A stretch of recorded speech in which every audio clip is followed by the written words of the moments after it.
Hello everyone, स्वागत है आप सभी का। इमेजिन भारत के दिल्ली में एक इम्पॉर्टेंट इंटरनेशनल समिट होने वाली हो। अगर इस समय पर भारत के किसी भी हिस्से में, कोलकाता हुआ, मुंबई, रामेश्वरम, कहीं पर भी अगर कोई आतंकवादी हमला होता है तो वो ग्लोबल मीडिया के लिए एक बड़ा सवाल निकल कर आएगा कि भारत सेफ है या नहीं। लेकिन पाकिस्तान में आतंकवाद अब इतना कॉमन हो गया है कि अब मीडिया इस पर ध्यान भी नहीं देती है। जस्ट एससीओ की समिट के कुछ दिन पहले कराची के जिन्ना इंटरनेशनल एयरपोर्ट पर एक सुसाइडल टेरर अटैक हुआ। इसके बाद बलूचिस्तान में 20 माइनर्स ने अपनी एक टेरर अटैक में जान गंवाई। ये एससीओ की समिट के पहले हुए, लेकिन जब एससीओ की समिट का दूसरा दिन चल रहा है तब खैबर पख्तूनवा में बुनेर में दोबारा एक आतंकवादी हमला होता है, बॉम्ब ब्लास्ट होता है जिससे पुलिस वाले इंजोर हो जाते हैं। Not just this, Khyber Pakhtunkhwa same province में बन्नू डिस्ट्रिक्ट में पहले एक आतंकवादी हमला हो चुका है जिसमें 4 पुलिस वालों ने अपनी जानें गंवाई। मतलब जैसे ही पाकिस्तान आर्मी और पुलिस वाले अपने बेस कैंप्स, अपने टैंकों से बाहर निकलते हैं, वैसे ही इनके ऊपर हमले हो जाते हैं। ये लोग अब कंट्रोल लूज करते जा रहे हैं। लेकिन इसका ये मतलब नहीं है कि इनके ऊपर अंतर्राष्ट्रीय शिकंजा, स्पेशली भारत का शिकंजा लूज हो गया हो, क्योंकि भारत इनके ऊपर अब शिकंजा लूज नहीं करेगा। एक्चुअल में जब एस जयशंकर एससीओ समिट के लिए इस्लामाबाद आए और शहबाज शरीफ ने उनको रिसीव किया, तब पाकिस्तानी स्टैब्लिशमेंट के एक इंपॉर्टेंट पर्सन ने एक स्टेटमेंट दिया और उसमें यह कहा कि पाकिस्तान और भारत को अब अमन शांति की और आपस में बातचीत की करनी की चाहिए कोशिश। कैसे? देखिए, पाकिस्तान यहाँ पर, भारत पाकिस्तान को तो वैसे भी ब्लेम करेगा इसे टेररिज्म के लिए, लेकिन पाकिस्तान भी R&AW को लगातार ब्लेम करता है कि ये रा की साजिश है, रा की साजिश है, व्हाटएवर। जब भी आप कंट्रोल नहीं कर पाते हो आप कहते हो रा की साजिश है। लेकिन भारत और पाकिस्तान को ये दोनों चीजें भुलाकर, सब कुछ भुलाकर शांति की तरफ बातचीत स्टार्ट करनी चाहिए। The time is ripe. चालाकी से इस इंसान ने, बहुत ही चालाकी से एक्चुअली, पाक की स्ट्रेटेजी और R&AW को साथ में जोड़ दिया कि दोनों एक जैसे हैं, जबकि ऐसा नहीं है। That is Y S Jaishankar को रिप्लाई तो करना ही था। इन्होंने भी एक सॉलिड रिस्पॉन्स दिया है। जब इनसे पूछा गया कोऑपरेट करोगे पाकिस्तान के साथ, ही सेड, देखो सबसे पहले 3 थ्रेट्स पाकिस्तान से चले जाने चाहिए: terrorism, extremism and separatism. Because ये 3 थ्रेट्स जब तक रहेंगे तब तक पीस एंड डेवलपमेंट इंश्योर हो ही नहीं सकता। ये तो एससीओ के चार्टर में भी बात लिखी गई है। आपने हमें एससीओ के लिए बुलाया ना, एससीओ के चार्टर में लिखा है टेररिज्म को प्रमोट मत करो।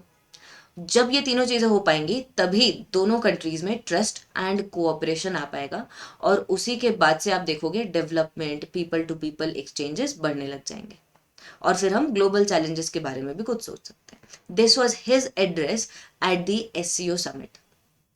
This is similar to a stand which was taken earlier also, that terror and trade. आज तो ये बात करते हैं कि टेरर एंड ट्रेड के नॉट गो टुगेदर। इसके पहले PM Modi ji Indus water treaty पर बोल चुके थे water and trade can not go together. मतलब मुद्दा साफ है, जब तक टेररिज्म को प्रमोट करना नहीं छोड़ोगे तब तक आपके ऊपर शिकंजा तो लूज नहीं होगा, चाहे वो FATF हो, चाहे वो इंडस वाटर ट्रीटी हो, चाहे वो आपका ट्रेड हो, चाहे कुछ भी हो। मेजर अगर आप एक स्टेक होल्डर देखो जो इन टेररिस्ट अटैक्स में इन्वॉल्व है apart from the Baloch, that is Tehreek-e Taliban Pakistan. तो इसके बारे में थोड़ा बहुत इंपॉर्टेंट चीज़ें समझने की कोशिश करेंगे। लेकिन इसके पहले एक इंपॉर्टेंट अनाउंसमेंट, मैं एक वेबिनार कंडक्ट करने वाली हूँ, 50 most important topics for UPSC mains 2025। इसमें मैं आपको 50 मोस्ट टॉपिक्स को यहाँ पर एक मतलब चूज फिल्टर करके आऊँगे, और उसके बाद उस पर हम समझेंगे कैसे क्या प्रिपेयर कर सकते हैं सो दैट आपका टाइम सेव हो जाए मोस्ट प्रोबेबली। सो इसको हम रखेंगे 22 अक्टूबर 5 PM को। इस पर जुड़ना ना भूलिएगा, एक अनाउंसमेंट थी। इसी के साथ साथ आप करोल बाग में इंग्लिश मीडियम सेंटर में विजिट कर सकते हो for further preparation of yours. इसी के साथ साथ दिल्ली में मुखर्जी नगर सेंटर में हिंदी मीडियम वाले विजिट कर सकते हैं, और प्रयागराज में Mukherjee Hindi plus English medium centre वाले विजिट कर सकते हैं। नॉट जस्ट दिस, ये फाउंडेशन नहीं है, कॉम्प्रिहेंसिव है, CSAT, करंट अफेयर्स, ऐसे टेस्ट सीरीज, मेंटरशिप, आपको सब कुछ अवेल हो जाएगा। आपको सिर्फ वीडियो के नीचे डिस्क्रिप्शन में लिंक पर क्लिक करना है अगर आप सेंटर्स पर विजिट नहीं कर सकते।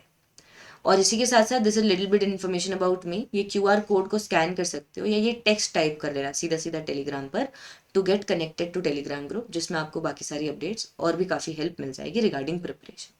So this is Khyber Pakhtunkhwa, जिसकी एनीवेज हम बात कर रहे थे। यहाँ पर आपको पता ही है पश्तून्स, पख्तून्स और पश्तो पीपल आर रिसाइडिंग। अब यहाँ खैबर पख्तूनवा में रेस्टलेसनेस बहुत पहले से ही चल रही है माई बाप, राइट, क्योंकि यही एक लॉन्चिंग पैड था। पाकिस्तान ने इस प्रोविंस को पहले भी यूज करने की कोशिश की और फिर यहाँ से आतंक के जो तालिबानी है वो अफगानिस्तान में भेजने की कोशिश की।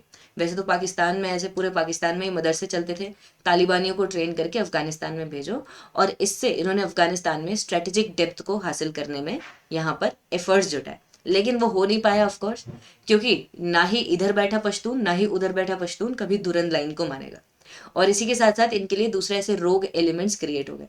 एक्चुअल में इन लोगों ने बेवकूफ़ी क्या की, ऐसा कहा जाता है कि तहरीक तालिबान पाकिस्तान को अलकायदा ने क्रिएट किया। इन्होंने 9/11 अटैक्स के बाद, क्योंकि 9/11 के बाद यूएस ने पाकिस्तान से बोला तुम्हारे यहाँ पर अलकायदा वालों के जितने कोऑर्डिनेट्स हैं जो पाकिस्तान में छुपे हैं उनके सबके आप हमारे साथ हमारे साथ वो कोऑर्डिनेट शेयर करो and you have to cooperate, क्योंकि हमें उसामा चाहिए। पाकिस्तान ने इन्फॉर्मेशन देना स्टार्ट कर दिया। अब पहले ये लोग अलकायदा तालिबान का समर्थन करते थे।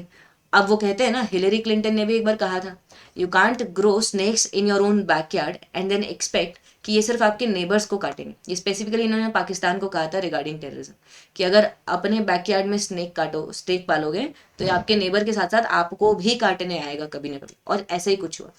पहले अलकायदा ने इनको समझाया पाकिस्तान को, मत करो ऐसा, मत यूएस के साथ कुछ भी शेयर करो, नहीं तो उसके कॉन्सिक्वेंसेज अच्छे नहीं होंगे। जब पाकिस्तान नहीं माना तो यही अलकायदा वाले, बिकॉज इनका कैडर घूमता रहता है, कुछ अलकायदा वाले तालिबान में क्रिएट हो जाएंगे, कुछ इधर से उधर फ्लूइड मूवमेंट करते रहेंगे, तो यही कुछ अलकायदा वाले तालिबान में से कुछ कैडर को तोड़कर एक रोग ऑर्गेनाइजेशन बना देते हैं, तहरीक तालिबान पाकिस्तान। मेन तालिबान अफगानिस्तान को कैप्चर करने में लगा था और उसको बाद में धीरे धीरे और यूएस फोर्सेस के खिलाफ वहां लड़ने में लगा था, और टीटीपी यहाँ पाकिस्तान के खिलाफ FATA वाले फेडरली एडमिनिस्टर्ड ट्राइबल एरियाज में एक्टिव हो गया, जो खैबर पख्तूनवा के यहाँ नीचे वाले एरियाज थे, नॉर्थ साउथ वजीरिस्तान वाले एरियाज। बाद में फिर यहाँ पर पाकिस्तान ने लंबे लंबे ऑपरेशंस किए, जैसे 2014 के आसपास ज़रबे अज़्ब किया, इसको कंट्रोल करने की कोशिश की, नहीं हो पाया। फिर 2018 में फाइनली कॉन्स्टिट्यूशनल अमेंडमेंट से FATA को भी खैबर पख्तूनवा का ही हिस्सा बता दिया। लेकिन तब भी आतंकवादी हमले या फिर इस टाइप की गतिविधियां रुकी नहीं। नेचुरल सी बात है, अगर आपको ये सब रोकनी है, you will have to stop the distinguishment between good and bad terrorism, between good and bad Taliban, जैसा नवाज शरीफ ने भी एक बार साफ साफ एडमिट किया था, और हम तो करते हैं। बाकी आपको इस टॉपिक के बारे में क्या लगता है बताइएगा ज़रूर। Like share comment people, thank you so much.